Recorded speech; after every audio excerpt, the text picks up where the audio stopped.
All right, James, thanks for being on the podcast. Yeah, thanks for having me, Jeff. So you've been covering Alaska for how many years now? You've written for the Juneau Empire, Anchorage Daily News. You're writing for the Alaska Beacon now. Right. Yeah, I got up here January 15th, 2008. That's when I moved from the Florida Keys to Fairbanks to start at the Fairbanks Daily News Miner. So it was the first day of 40 below weather that winter. And I got off the plane. It was midnight and ice fog. And I was like, well, I guess this is just what Alaska's like. So, That's and now I've been here ever since. How many times during your tenure here were you thinking that maybe this isn't right for you? Sometimes that first winter you can get through it because you're kind of excited about it, but the people talk about the winters compiling, and I definitely feel it. It's not like this is like the you know 20th or 30th winter, and so it's like, man, I'm really kind of tired of this. It's just kind of weighing down. So were there times where you thought you maybe weren't cut out for it here? I haven't had that for Alaska as a whole. I have had it for different spots in Alaska where I was ready to move on because after 3 years in Fairbanks, I bike commuted year round, so I loved biking in winter. I felt like the closest thing you could get to being in space because it's 40 below, you're geared up, you're completely covered head to toe, and there's nobody else out there, and it just feels like being on the moon. And my shift was one that went from like 4 PM to midnight. So I was getting off at midnight when it's the coldest, and biking in that was a heck of an adventure, Yeah. and it's really memorable. It was easier to do that than bike in Kodiak or Juneau when it's raining and blowing sideways, Mhm. because it's a lot tougher to gear up for that. Yeah. What was your hand warmer gears? So I have a set of musher mitts that the mushers use from Apocalypse Design there in Fairbanks, and those things are bomb-proof. I mean, those are good for, like, 100 below, Mm. and I slipped those on over a set of glove liners and then sometimes another set of gloves, but with those 2 with that 2 or 3 sets of gloves, that works for me. I was envisioning some sort of energy creation from the pedaling that then creates a handlebar warmer, the grip warmer, and so you're generating that heat. But yeah, those gloves, that's the old fashioned way. Like that's worked forever, and it's works for the Iditarod mushers. So I'm sure. Yeah. Well, and the simplest ways are the ones that won't break in that cold. Because Right. I had one night when the pedal of the bike actually broke, the metal of the shaft connecting the pedal to the hub broke because it was just brittle in the cold, Man. and I was straining it going up a hill. And then Kodiak and Juneau, it's wet and you can't get dry, and that Mhm. the heat's so much faster when things are wet. So that's definitely what I'm most familiar with in Southeast here. So a different level of misery for sure. Yeah. Yeah, when it's 35 and blowing rain, that's I think the toughest. Mhm. So over this time, you've seen Alaska politics kind of change, shift, stay the same. What has been kind of a general observation in the journalistic covering of Alaska in the last? Yeah, I think over the period, the differences have gotten bigger. Like, the folks are more at odds with each other. Like, you go and I think some of that has to do with the fact there's a lot less money available. Like, when I got up here, 2008, oil prices are sky high. There's a lot of money flowing into the state from that. That was the year of I can't remember if it was 2008 or 2009, but the special bonus that year, the $3,000. So you had that, and the legislature and state government function a lot better when there's money to be spent. So money was coming into the state in a big way up until 2015 when oil prices crashed, and every year since then has been really a struggle to balance the budget. The Russian invasion of Ukraine in 2022 fixed it for a year. This year, it was the American attack on Iran that fixed the budget for at least 1 year, but I think we're starting to see the limits of even wartime spikes. I mean, if you look at the amount of this year's permanent fund dividend, it's not super big even with a war driving up oil prices. Mhm. So I think, and I've told, I think all of the governor candidates that I've talked to this year that, you're signing up for what's going to be the worst job in the state because there's going to be no way to win. Mhm. Yeah, when we talk about revenue, a lot of people don't understand that, they look the take Ketchikan, for example. They look and we're gonna have 18,000 people off the cruise ships either today or tomorrow. So a whole bunch of ships. So just get more ships, more ships, more tourism. But without a state income tax and without a state sales tax, we don't get much revenue from that. That's great locally, incredibly important for the local economy. But as far as money that the state can then use for these services and for functioning, that doesn't go there. So, like you said, it's a kind of a losing proposition to try to bring up any sort of getting rid of the perm fund or any sort of new tax. Y- Are we at critical mass here? And what are the conversations that are happening up there about what we're going to do to address this? Yeah. Yeah. I mean, I thought this year was going to be a come to Jesus year, but then the Iran war kind of pushed things off another year. So, like, I figured this year was going to be a year that legislators have to spend from savings in a big way to balance the budget. And then next year is going to be the when the decisions have to be made. So the Iran war brings in enough money to the state that that gets pushed off a year. So next year you could potentially use savings to balance the budget.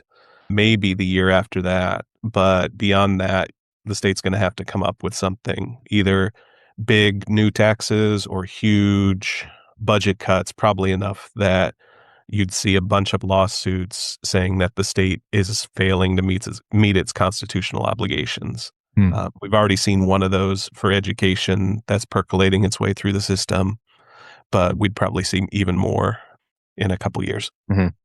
There's kind of a nationwide narrative that most of these states and the federal government just overspend dramatically, and there's an incredible amount of corruption. If you look at the results of some of the projects in maybe like a California or somewhere, it's kind of a look at the amount of corruption. The state needs to get its finances in order.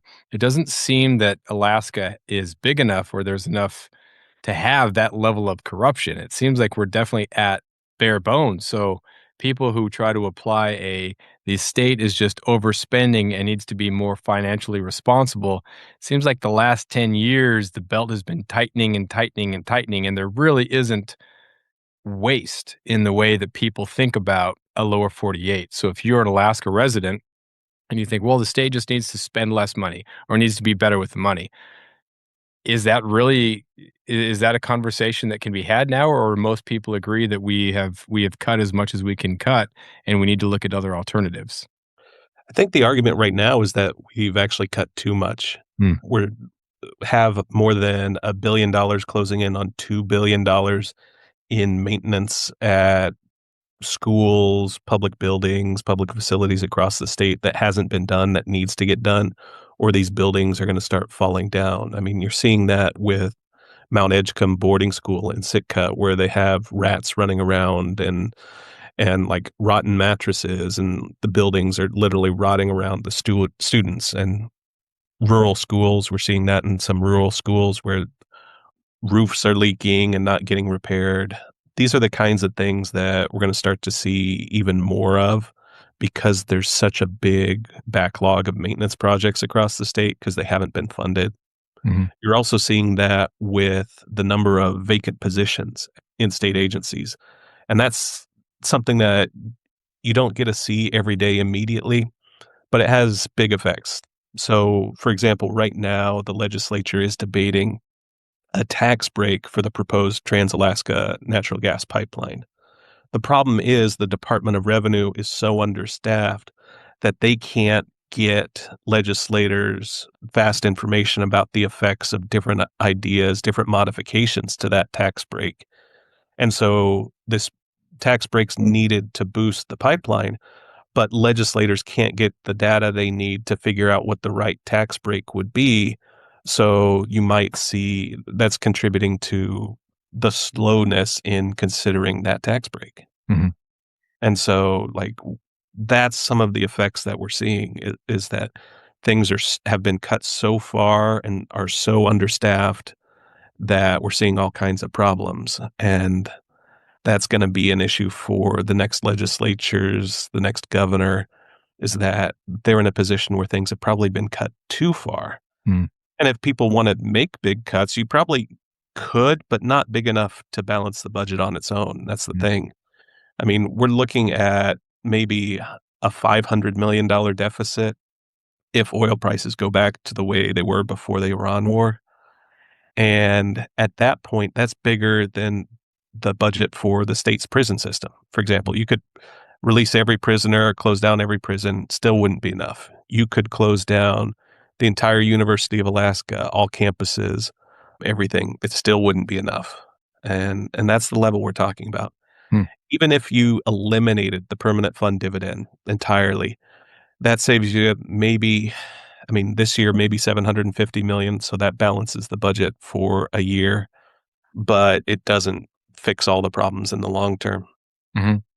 The natural gas pipeline is something that's been getting a lot of attention.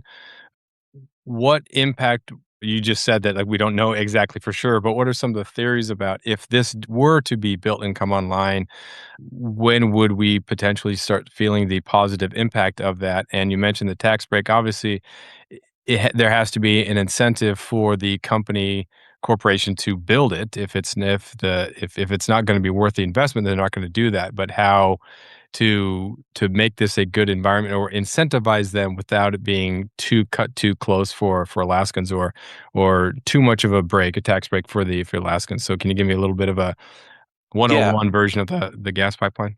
yeah, so right now, the pipeline has all its permits. They could start construction, assuming they got financing for it. If they find loans, investors, that kind of thing, there's nothing that's keeping them from going ahead with it right now. The trick is, in order to make that project pencil out, in order to get investors, you've gotta sell the gas at the bottom of the pipeline for a price that people are willing to buy, and people in this case is Japan, South Korea, Thailand, etcetera, countries in Asia that need natural gas. There's a lot of natural gas projects around the world, and so what Alaska needs to do is lower the price at the bottom of the pipeline to the point that it's competitive to sell its gas overseas. And what the legislature is trying to do is come up with a way to lower the state's property tax, petroleum property tax. And you lower that, that reduces in the end the cost of gas at the bottom of the tap. The tax break that legislators are looking at right now is about 50 cents, 50 cents per thousand cubic feet of gas. So you figure that lowers it to about $7 per thousand cubic feet of gas delivered to Japan. And that's competitive right now with what they're paying for gas from New Guinea, from the Middle East, etc. So that's the idea, is if you could make gas cheaper coming from Alaska to Asia, that makes it more profitable for the company operating the pipeline, more profitable for anybody to put money into the pipeline to invest and actually build the thing. So that's what legislators are trying to do right now, is not clear the way for the pipeline, but attract investors who will put money down to build the thing. Mm. And that's the pretty much the sole purpose of this extra session, right? The regular Mhm. session ended. Dunleavy brought them back to address this specifically. Right, exactly. And the trick is, like, what's the right size of this tax break? And I've heard a lot from readers who say this is a giveaway and we shouldn't be doing it. And, like, that's one way to look at it. But legislators are trying to figure out a way, because a lot of them have been burned on prior gas pipeline projects. I mean, how many times have we talked about a Trans-Alaska gas pipeline over the last 50 years? And how much money has the state put in? At this point, it's over $1 billion on all these other failed projects. They don't want another failed project, so what they're trying to do is get as much certainty as possible before they approve this tax break. Mhm. I think, the gas pipeline, and then I was talking with Click Bishop, and he was talking Mhm. about that was right off the bat, that was another thing that they thought about with the oil pipeline was, "Let's do this too while we're building it. Let's go," but didn't happen.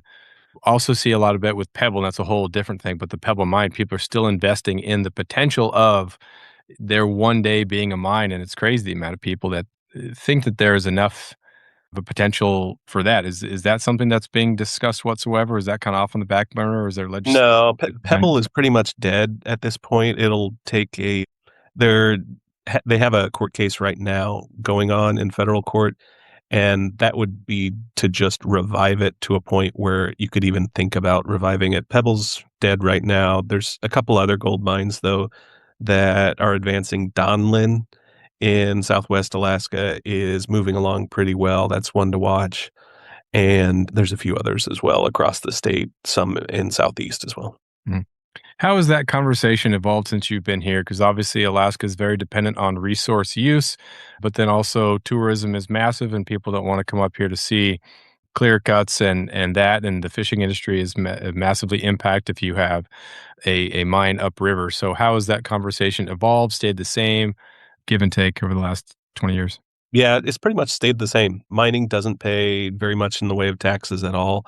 Heck, I think it's pretty no, I don't wanna say it's about the same as marijuana, but mining's pretty low in terms of taxation, and so it's still a big economic driver. It employs a good number of people, but compared to fishing, compared to healthcare, not as many. The wages tend to be higher, but there also tends to be a lot of out-of-state workers in mining.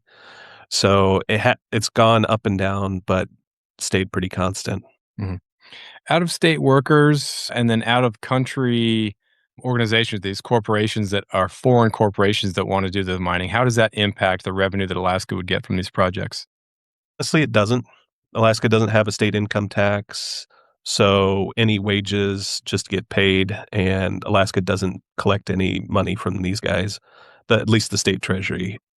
Also, there's not much economic impact if you have an out-of-state worker because they collect their paychecks and spend them out of the state, so it's not like they're spending them in local stores, and those stores aren't employing local people to cater those workers. Mm. Yeah. So mining, I can't remember what the mining sector is off the top of my head, but across the state, across all employers, 23% of everybody working in the state actually lives in another state or in another country. So almost 1 in 4 workers in Alaska doesn't actually live here.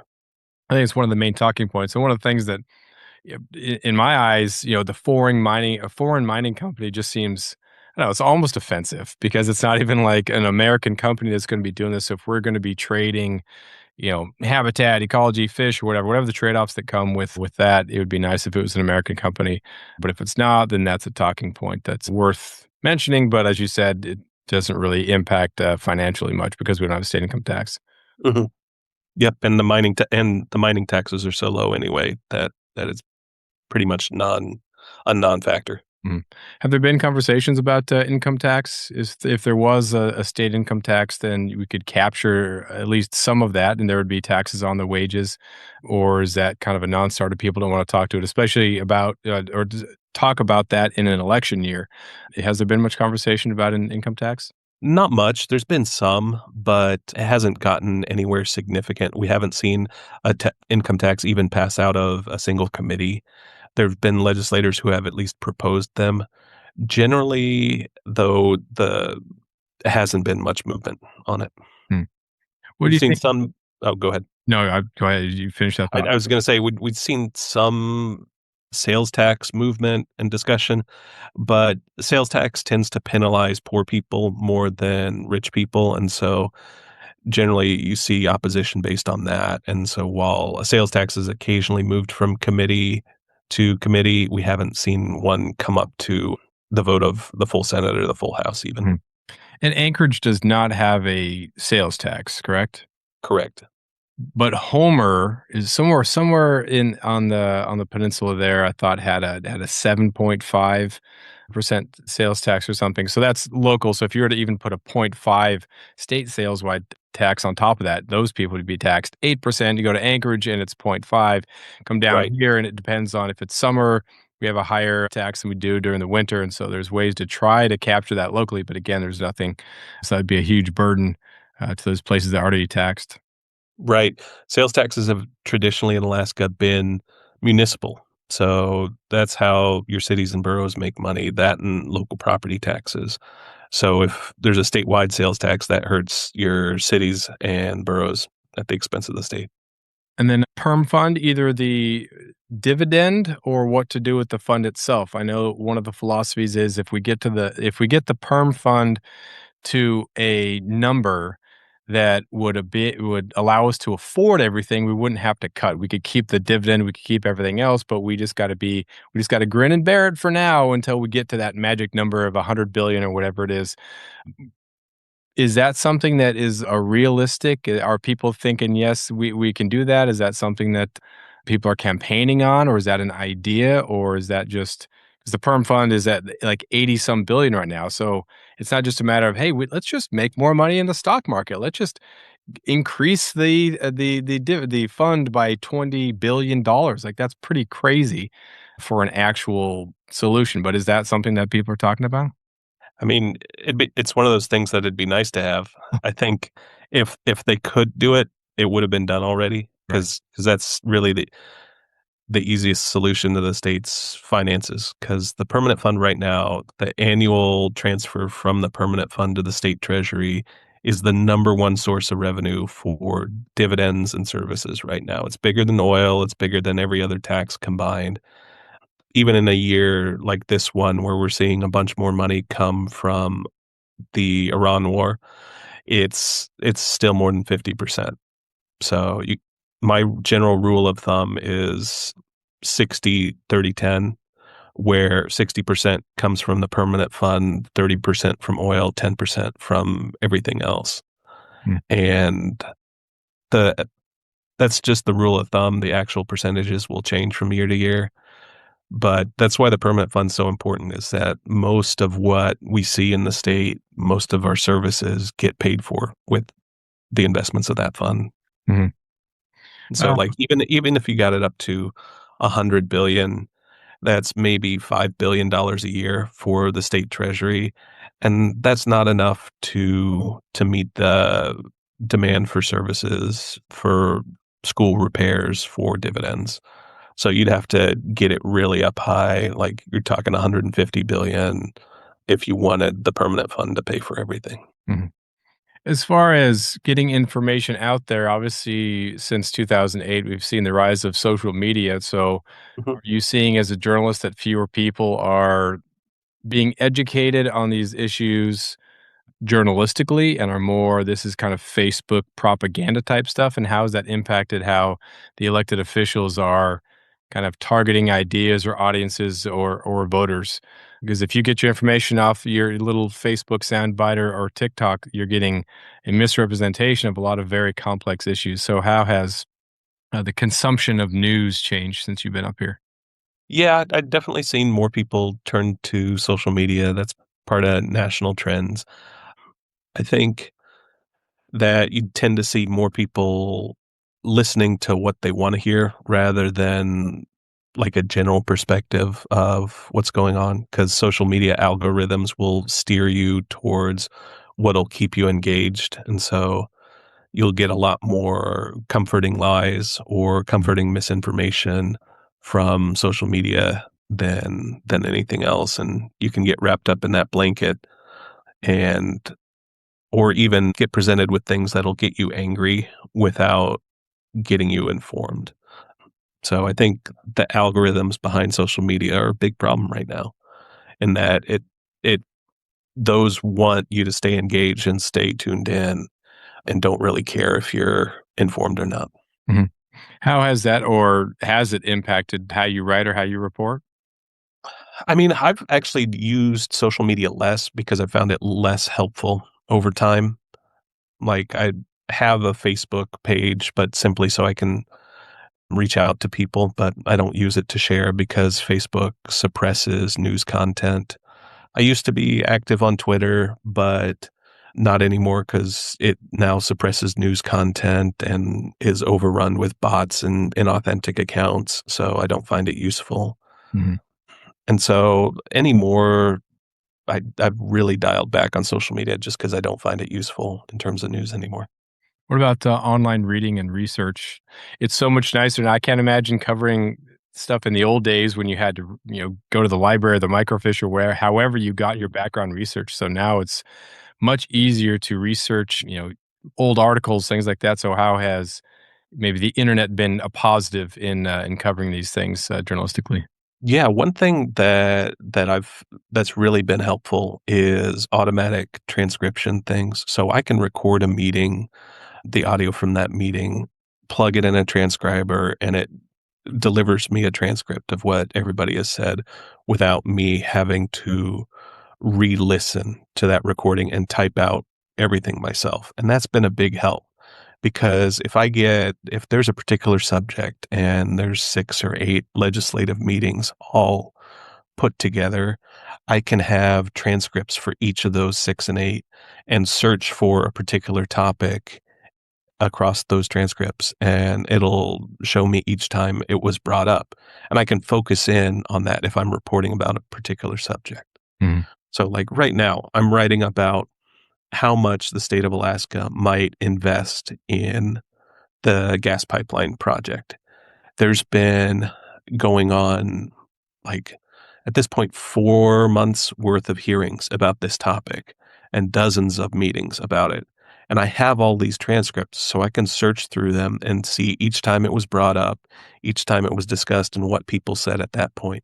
And that's been a really big help. I think we have a lot of accountability tools that we didn't a few years ago, but at the same time, there's a lot more noise out there, and so the signal to noise ratio has really changed a lot. Mhm. Do you type on Google Docs, or how do I you? do. I find that really helpful to use and share documents, share drafts with my editor, with my coworkers. Yeah, when I talk to my students, my journalism students, about the old days when you could be typing on a computer and you think you're all good and you type 500 more words or 1,000 words, but the computer doesn't save it or it Yeah. freezes, and then you lose everything. Like, you don't know, it's gone. There's no coming back to it. There's no looking in previous drafts or anything, and just a horrible, the old days of computers and the internet. But yeah, Google Docs right now is so nice, and being able to share and edit and great. Yeah, I was just talking with a legislative candidate who was answering our candidate questionnaire and had their computer crash, and they lost all of their answers to us because they weren't typing it in a document that would save it. They were typing it directly into the form. And yeah, it cost him like an hour's worth of work. And he was like, give me some more time. I'll fill it out again. But he was just so frustrated. Yeah, everything is so much more efficient, which is nice. We can get a lot more done, but then also, if you aren't kept up with it, it's you kinda lose yourself. If you do wanna go back, and the inefficiency isn't as productive, and it's kinda tough, like writing down the notes and writing down the quotes so you remember it a little bit better. So if you do have it transcribed, you not might not remember it as much. It just kinda goes through, and it's not seated, but it's not really worth it to not use the technology. So it's kind of a kinda catch 22. I was reading about the Google effect, and if you Google answers, you just find the answer and the brain doesn't seed it into your brain. You don't remember those facts as much because you didn't, have to search it and find it and read it and write it down. So, Mhm. Yeah, the more times you interact with like information, if you read it, if you write it down, if you listen to it, if you use all of your senses, as many senses as possible, if you talk it out loud, then you're more likely to retain it. mhm. And Yeah. you've been covering this for a long time, so you got, sure, a lot of facts, a lot of mental filing cabinet space that's been filled up with the stuff that you've been thinking about and talking about and listening to. What else is going on that you've kind of been covering, or something that Alaskans should know or pay attention to? Yeah, I actually think the biggest thing, the most impactful thing that could happen this year, aside from the gas pipeline, if it goes forward, I mean, is the ranked choice voting repeal ballot measure that'll be up in November. Because that's not just ranked choice voting, it's also open primaries and it's also dark money disclosure. Because if people vote to repeal, all 3 of those things go away, and we go back to the old system where parties pick the candidates for the primary elections, and so parties end up picking who gets to be on the ballot. That's a big change because the past few years we've been without that, and so we've seen more coalitions in the legislature. Like this year, we have a coalition in the House and a coalition in the Senate. That's the first time that's happened where there's been coalitions in both. And I think that goes away if the open primaries go away. And the dark money disclosure that's in there right now, that's a big part. That's changed a lot of the ways that people give money and participate in politics if they know their name's gonna be attached to a donation that goes out to a candidate or a cause. And so, yeah, it's labeled ranked choice repeal, but that's only one of 3 big changes that would happen if that measure passes this year. Mhm. Do you have an inkling of which way it may go? I think, like, right now, based on what I'm seeing, I think repeal passes. Mm. Is there anything are people already preparing for that maybe pass and then something that can be done after that to kinda address the problems that might come with that? No, I haven't seen any right now, it's all focused on the election itself. Mhm. Optimism for the future? Is it maybe give it 3 to 5 years to figure things out? Pessimism, or where you at? I think the optimism comes from the idea that at some point the legislature and whoever's the next governor will have to make the tough call on this, that we're on a trend that's not sustainable. So, probably in the next 3 to 5 years, we're gonna hit a point where there's no choice but to make vast cuts to services or impose new taxes. Like, there's just no other options at a certain point.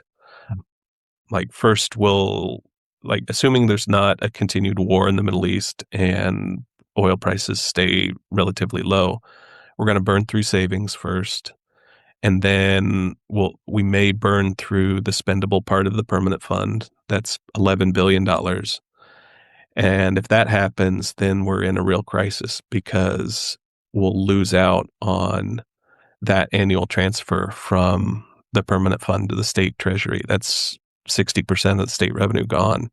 So then you're looking at a huge, huge, huge change sometime in the next decade. You mentioned coalitions that exist right now, which is great. Have you kind of tracked some of these legislators and seen how they may have been moving a little bit more to the middle? They may have been, yeah, a Republican, and now they're well, it's still a Republican, but like, have you seen a little bit more of this understanding the reality and good faith interactions and good faith working together?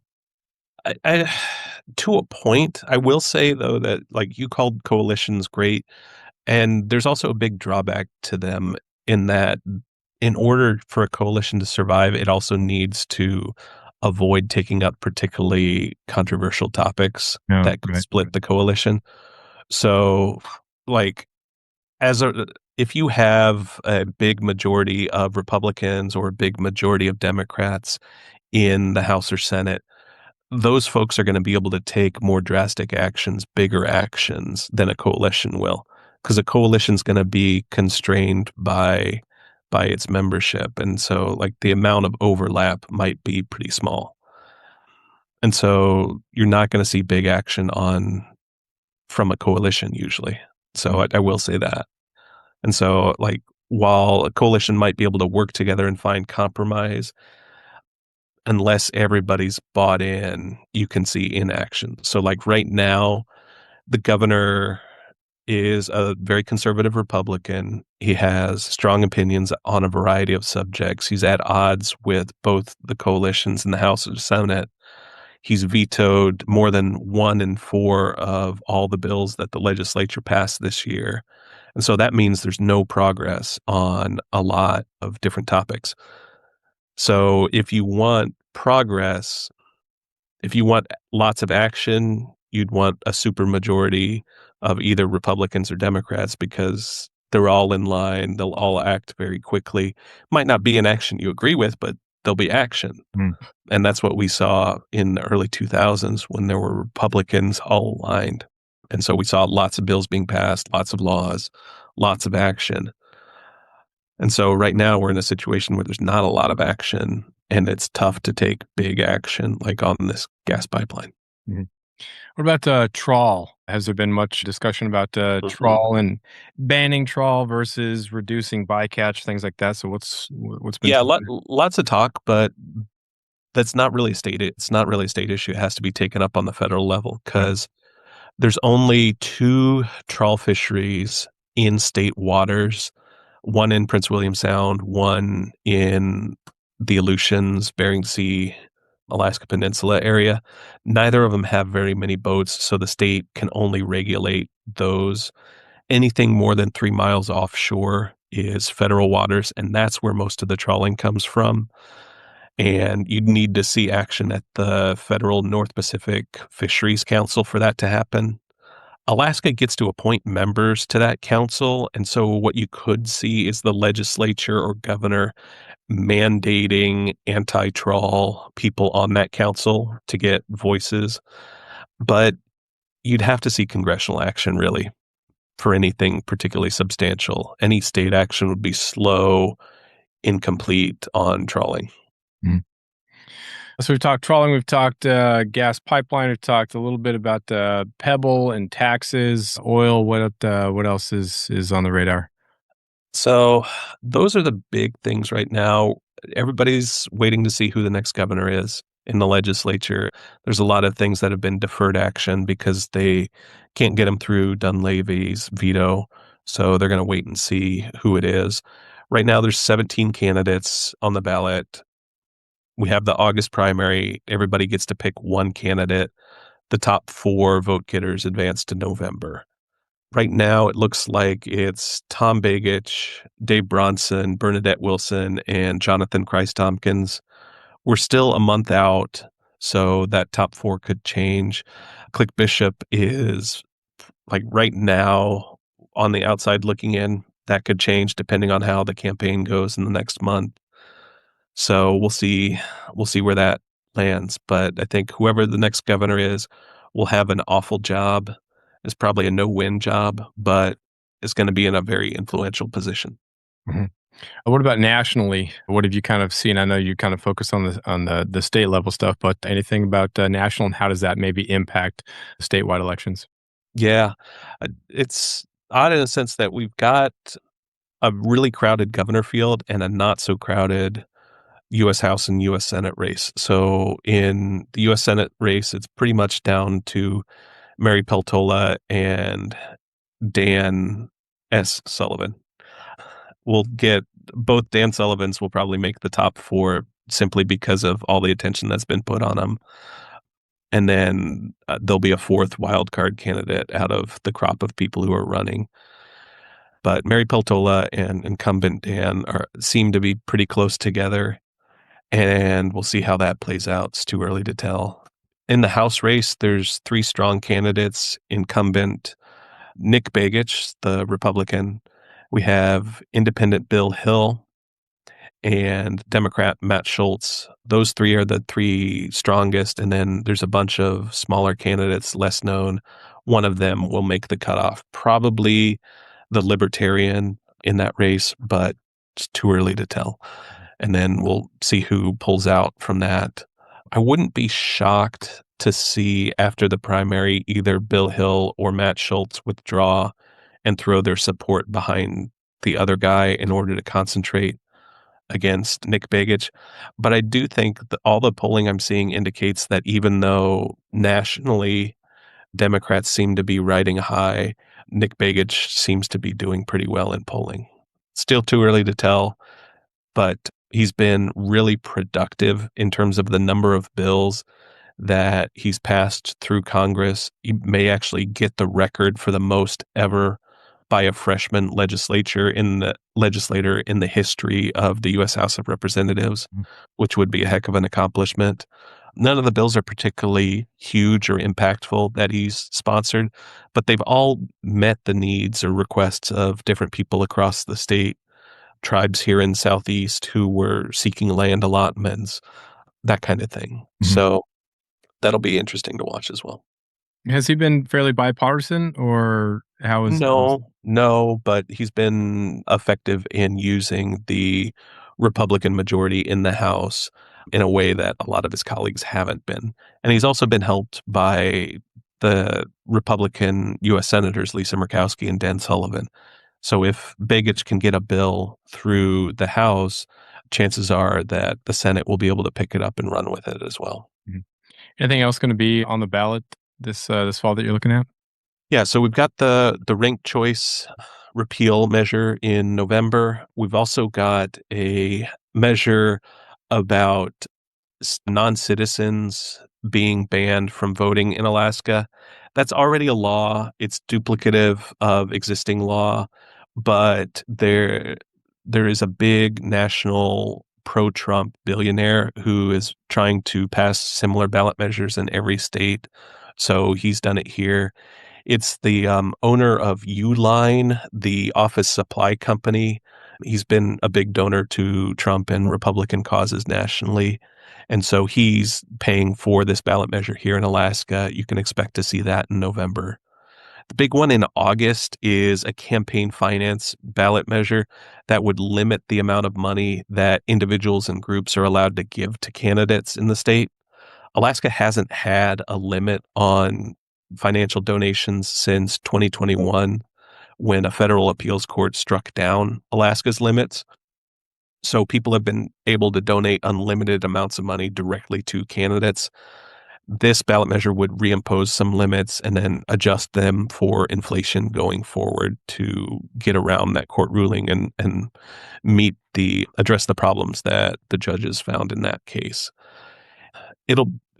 I think based on history that'll pass by like 30 to 40 percentage points. Alaskans seem to be in favor of that idea.